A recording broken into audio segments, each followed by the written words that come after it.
আসসালামু আলাইকুম। Approach academic কেয়ারে আপনাদের সবাইকে স্বাগতম। সুপ্রিয় শিক্ষার্থীরা, এর আগে আমরা দ্বিতীয় পর্বে দেখেছিলাম কীভাবে ট্যাগ কোশ্চেনের ইম্পারেটিভ সেন্টেন্সের ট্যাগ কোশ্চেনের সমাধান করতে হয়। তো তৃতীয় পর্ব আমরা এরকম কয়েকটা নিয়ম দেখব। তো চলো ক্লাস শুরু করা যাক। তো রুল 7-এ আমরা দেখব যে ইম্পারেটিভ সেন্টেন্সেরই 4টা গুরুত্বপূর্ণ ওয়ার্ড আছে, যেমন ডু নট অথবা নেভার অথবা প্লিজ অথবা কাইন্ডলি। এই শব্দগুলো আমরা নিয়মিতই বিভিন্ন সেন্টেন্সের মধ্যে দেখতে পাই, যেগুলো দ্বারা আমাদের ইম্পারেটিভ সেন্টেন্সের ট্যাগ কোশ্চেন করতে বলা হয়। তো এই জাতীয় শব্দগুলো যদি আমাদের থাকে ইম্পারেটিভ সেন্টেন্সে, সেক্ষেত্রে আমরা ট্যাগে কী ব্যবহার করব? আমরা উইলও ব্যবহার করব, অথবা তোমরা চাইলে ক্যানও ব্যবহার করতে পারো। তো আমরা কিছু এক্সাম্পল দেখে নেই, যেমন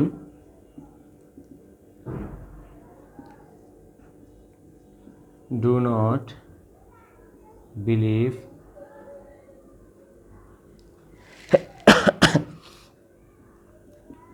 হিম। তো দেখো, আমরা এখানে একটা বাক্য লিখলাম, ডু নট বিলিভ হিম। তো এখানে আমাদের সাবজেক্ট বা অক্সিলারি ভার্ব কোনো কিছু চিন্তা করার দরকার নেই, আমাদের ডু নট দ্বারা বাক্যটা শুরু হয়েছে এবং এটা একটা ইম্পারেটিভ সেন্টেন্স, সেজন্য আমরা সরাসরি এখানে উইলও ব্যবহার করব। এরপর আসো, আমরা যদি নেভার দিয়ে ব্যবহার করি অথবা প্লিজ কাইন্ডলি দিয়েও ব্যবহার করতে পারি। Please open your mouth. সেক্ষেত্রে আমরা কি ব্যবহার করব? উইল ইউ এই কথাটা ব্যবহার করব।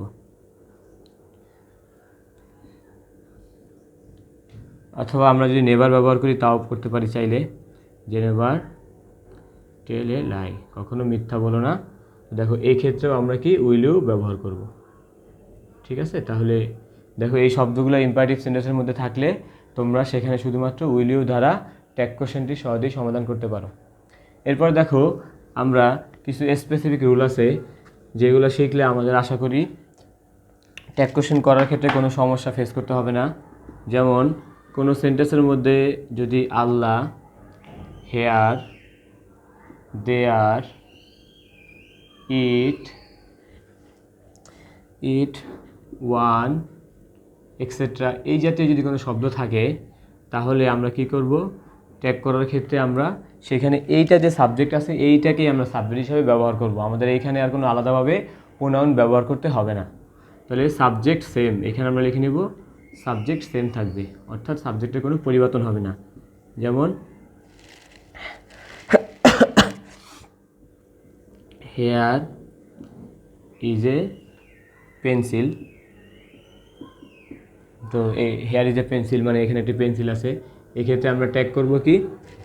এখানে সাবজেক্ট আমাদের আছে হেয়ার, তো আমরা হেয়ারই ব্যবহার করব।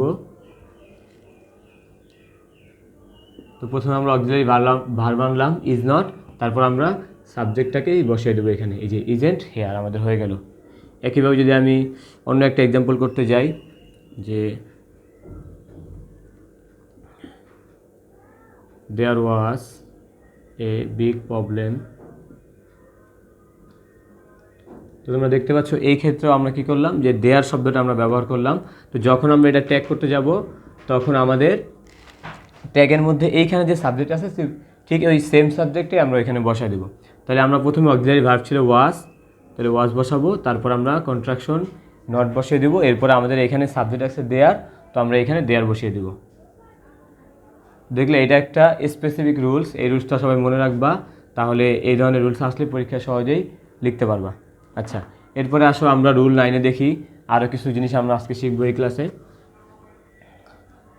তো আমাদের অধিকাংশ ট্যাগ কোশ্চেনের ক্ষেত্রে একটা কমন রুলস হচ্ছে এভরিবডি, সামবডি, নোবডি, এই টাইপের কিছু শব্দ দ্বারা আমাদেরকে ট্যাগ কোশ্চেন করতে দেয়। তো আজকে আমরা দেখব এই ধরনের ট্যাগ কোশ্চেন হলে আমাদের সাবজেক্টটা কীরকম হয় আর অক্সিলারি ভার্বটা কীভাবে নির্ণয় করতে হয় সেটা আমরা দেখব। তো দেখো, যদি কোনো সেন্টেন্সে সামবডি অথবা এভরিবডি অথবা এভরিওয়ান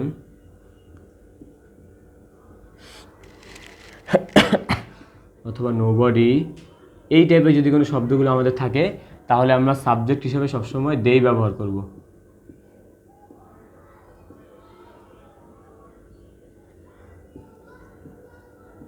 সাবজেক্ট হিসেবে আমরা দেই ব্যবহার করব। এরপরে কি করব, বাকি অংশটুকু হচ্ছে আমরা অক্সিলারি ভার্ব থাকলে অক্সিলারি ভার্ব অনুযায়ী বসিয়ে তারপর কন্ট্রাকশন ফর্ম আমরা করে দেব। তো দেখো আমরা যদি এক্সাম্পল দেখি তাহলে সহজ ক্লিয়ার হয়ে যাবে আমাদের জন্য। যেমন ধরো আমি লিখলাম নোবডি বিলিভস এ লায়ার, কোনো ব্যক্তি মিথ্যাবাদীকে পছন্দ করে না। তো এক্ষেত্রে দেখো আমরা এখানে নোবডি কথাটি ব্যবহার করেছি, সেজন্য আমরা এখানে সাবজেক্ট হিসাবে দেই ব্যবহার করব। আর যেহেতু এখানে আমাদের নোবডি এটা হচ্ছে একটা নেগেটিভ ফর্ম, আমরা আগেই বলেছিলাম যে নেগেটিভ যদি কোনো বাক্য বোঝায় সেক্ষেত্রে আমরা নট ব্যবহার করতে পারবো না, সেক্ষেত্রে আমাদের নটটা উঠে যাবে। তো এখানে বিলিভস আছে, এইটা হচ্ছে এই বিলিভসটা হচ্ছে আমাদের ভার্ব ওয়ানে আছে, কারণ ভার্বের শেষে এস যুক্ত হয়েছে। তো বুঝলাম আমরা এটা একটা প্রেজেন্ট টেন্স, তো সেই হিসাবে আমাদের এখানে ডু অথবা ডাজ আনার কথা। কিন্তু যেহেতু নোবডি এখানে প্লুরাল বোঝাচ্ছে, সেজন্য আমরা এখানে ডাজ আনতে পারবো না, আমাদের এখানে ডু আনতে হবে। তাহলে আমরা ডু ব্যবহার করব, আর নোবডির জন্য এখানে আমরা দেই ব্যবহার করব, ডু দেই, এই যে হয়ে গেল। এরপরে দেখো যে everybody wants to be rich, প্রত্যেকেই ধনী হতে চায়। তো এই ক্ষেত্রে আমরা এই সেম নিয়মটা ফলো করব, যে আমাদের এখানে এভরি থাকার কারণে, এভরিবডি থাকার কারণে আমরা এখানে দেই ব্যবহার করব।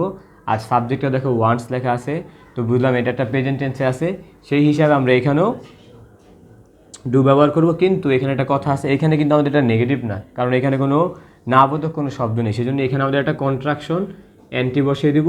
এরপরে যে আমরা এভরিবডির পরিবর্তে দেই ব্যবহার করব। তাহলে হয়ে গেল আমাদের এই রুলসটা, যে আমাদের সেন্টেন্সের মধ্যে somebody, everybody, everyone, nobody, no one, এই টাইপের শব্দগুলো যদি থাকে তাহলে আমরা এইভাবে এটা সমাধান করব।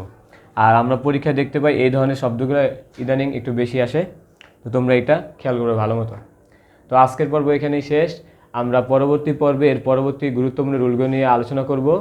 তো তোমরা আমাদের ক্লাসগুলো নিয়মিত দেখো এবং আমাদের সাথে ক্লাসগুলো করলে আশা করি তোমরা উপকৃত হবে এবং তোমাদের পরীক্ষার আগে খুব সুন্দর একটা প্রিপারেশন তোমরা নিতে পারবে ইনশাল্লাহ। আসসালামু আলাইকুম।